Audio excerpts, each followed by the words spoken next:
So let's get into Fox Force. Let's shed some light on that for our audience so we can kind of raise some awareness for that organization. Yeah. So Fox Force was founded actually in one of my healing exploratory retreats. I met this amazing group of women at an all women's platoon in 2023, I think. And there were 25 of us, and we went to this thing. The organization that hosted it, most of the group decided they no longer wanted to be affiliated with that organization for the right reasons. We did decide, however, that we all were benefiting from the resource that we had in one another, both in the support network and just how we all would like rally for one another when we'd say like, "Hey, so and so has an issue with like adaptive housing and like she's broke, whatever." So like, and then somebody else in the group would be like, "Oh, there's 3 organizations that do it for this. Have her apply here." And then somebody else would be like, "There's 2 organizations who do it this." So like we have all kind of served as resources for one another, but also just the healthy support that we all need to navigate these challenges that we were facing, that we had gone to this retreat in search of. There were women who had gone who had suicidal ideations, substance abuse, had been, survivors of trauma, sexual abuse since childhood, come to this retreat looking for some version of healing for that, and instead they got almost indoctrinated and then exploited, like, "Hey, give us Mm, your money, but also let us put you on our social media channels so we can get more donors, but we're not mhm, actually gonna help you." So anyways, we all wanted to stay together. We loved what we saw in each other and how it was helping us continue to heal, recover, grow, evolve. And we decided that we were gonna try to do a monthly call and then meet up once a year in person. And when it came time to meeting up in person, none of well, by this point, we only had 15 now out of the 25 who stayed in contact. I knew that in this group of all women, most of which are mothers and wives, nobody was going to commit. We were always going to put everyone before ourselves mm, and not commit to doing something for ourselves, for our mental health. um, so for about 6 months, we said, okay, let's get together. Let's come up with a date. Nobody would agree on a date that most of us could go to. Finally, my best friend, she had invited me to the Baton Death March. And, that was kind of part of her healing as well. Like she, lo her son committed suicide, right when I got home from that deployment. Um, and she had finally started to, like, have a sense of hope and goal accomplishment and set long-term goals, to work toward instead of, suicidally ideating like she mhm, had been after the loss of Frankie. And, so she offered this up and said, "Okay, that sounds terrible, but of course I'm gonna do it if you're doing it and it's helping both of us." And then I said, "Hold up, can I invite the group to this thing? I think they'll finally commit to like a meetup." And she said, "Of course." So I offered up the Baton Death March to the group who was not, they were waxing and waning on like getting together. Finally, I offered up this horrible, torture ridden, in the sands of New Mexico and just long distance with weight on your back. And 13 out of 15 people said, "Oh, I just signed up. When do we start training?" I said, nice. "Holy shit. Okay, we That's have we awesome. have something here." And then, through I guess my calling and what I've been asked to do and been shown to do, I had been just like other women in the group. We had come in very high demand for mentorship. Like, "Hey, Toni, I have 2 domestic violence survivors. Will you mentor them through this 2-year curriculum to get them back on their feet?" I said, "Okay, of course." "Hey, Toni, my daughter's going to college. Will you teach her some self-defense techniques for like, aggressive college dudes drinking and give her some situation awareness training?" I said, "Yeah." "Hey, Toni, we have a group of girls." Like, so my life like that, went like that for like years before I realized, okay, I'm doing this. These other girls in the group are doing this. We're all sharing our, "Hey, can you mentor this girl for me? We need to turn this into a business. This is no longer sustainable for me. Like, I'm paying out of pocket and I'm spending a lot of time splitting myself between work, family, which is the most important thing in my life, and now this extracurricular volunteerism that I've wanted to do, and it's too much. It has to be my primary job, my career. It has to be my mission. So I said, okay, we're going to turn this into a business.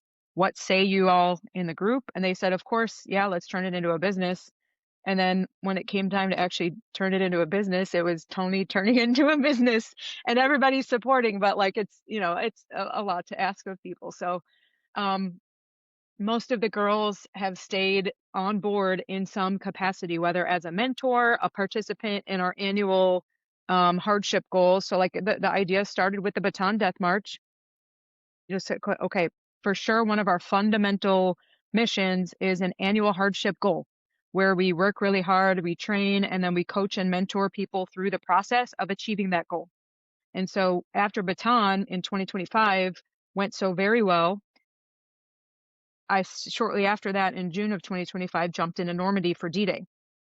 And then, I've told the story a million That's times and I awesome. Yeah, feel that's like a broke, awesome. yeah, but women were, and everyone was just coming to take my picture and I couldn't figure out why because I'm nobody to them. And then I looked around and I was the only woman there. So I said, okay, that makes sense. They need to see this. It's the demand is showing itself. Ah, great idea for next year. Let's have an all women's jump into Normandy for D-Day 2026. And I knew it was gonna be a lot of work, but holy crap, it's a lot of work. And, it is literally my life right now, but, it's very fulfilling and rewarding because I know that it's purpose driven and it's the mission that is helping others, find and get the purpose that they need. I've had women, come to me and they say, I don't know what you need from me. I want to join. I want to help. I want to do whatever I can do." And when I explain to them our mission and the group, they're like, "I have needed this for so long. You have no idea. This is what I've needed." And to me,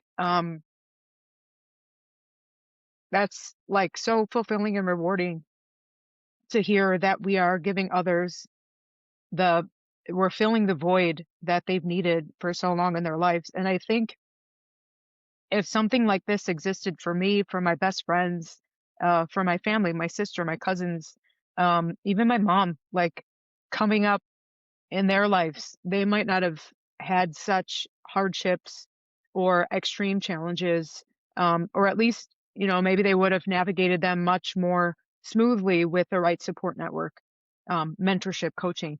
And so to hear that so many people see and get the value out of this is that's really all I need to keep going. And it's really beautiful that the rest of the group also has the same mindset. Like nobody in our organization thinks otherwise. They're all bending over backwards to run this organization with no pay, because the reward outweighs any financial or other compensation we could ever give them, which is purpose. Um, and so, yeah, that's kind of how we got here. Um, it's been a very wild ride, coordinating an international I mission, your bet. Yeah, first, I bet. as your official launch for a nonprofit, which is also no, um, simple feat, is a very ambitious way to do business, but, I guess it's also very reflective of how I've lived my life and taken some risks, because it was all very passion and purpose driven. And, I think the reward on this one is already paying dividends, a hundredfold. You're very inspiring, and it's so important to find a group of people that you can connect with, and I know from the men's perspective, that's not always easy, and it's It's easier not. to kinda isolate and to kinda, distance yourself when you don't feel like you're part of the group because maybe you're trying to evolve and grow. And so it's really, I think it's so important to find a group that you can connect with to have that, just that bond and Mhm. work together to help other people. And I love that you're using that word purpose because so many people are looking for that. And it really sounds like you're doing a lot to inspire others. And it's just very motivating. It's very encouraging to hear you share that. Yeah, thank you, and I do agree with you. I know, for men especially, it's much harder to break those barriers of I would call them humility barriers Hmm. because, men tend to, in my opinion, they think they have to be tough.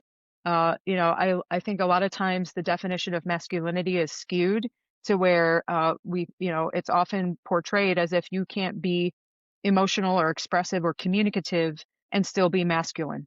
I think it's the opposite of what the stereotype of masculinity is, or the common definition is, which is it's 100% masculine and tough to face the internal challenges that you have. I think it's cowardly to ignore them, and which is the common, uh, at least in my opinion, it's the majority way that it is handled in men, or from what I've seen it for sure in the military.